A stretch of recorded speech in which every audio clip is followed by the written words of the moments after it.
This video will guide you through the process of replacing the mass airflow sensor on a 2013 Chevrolet Cruze. The mass airflow sensor, or MAF, is positioned near the engine either on the intake air manifold or the air filter housing.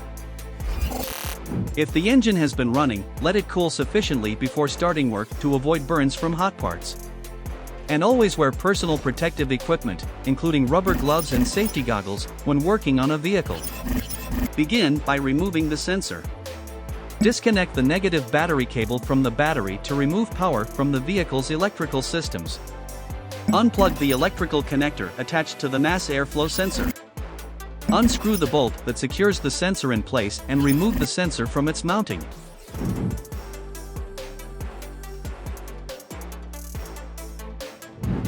Next, perform a thorough visual inspection of the sensor.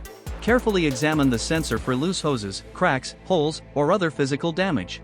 Discard and replace the sensor as needed. Finish by installing the sensor. Carefully insert the mass airflow sensor into the intake air manifold or air filter housing, as applicable. Secure the sensor in place by tightening the bolt. Reattach the electrical connector to the sensor. Reconnect the negative battery cable to complete the installation. Start the engine and monitor the dashboard for any warning lights. If none are present, test drive the vehicle to confirm proper operation without any issues. This concludes the procedure for replacing the mass airflow sensor on a 2013 Chevrolet Cruze. Thanks for watching.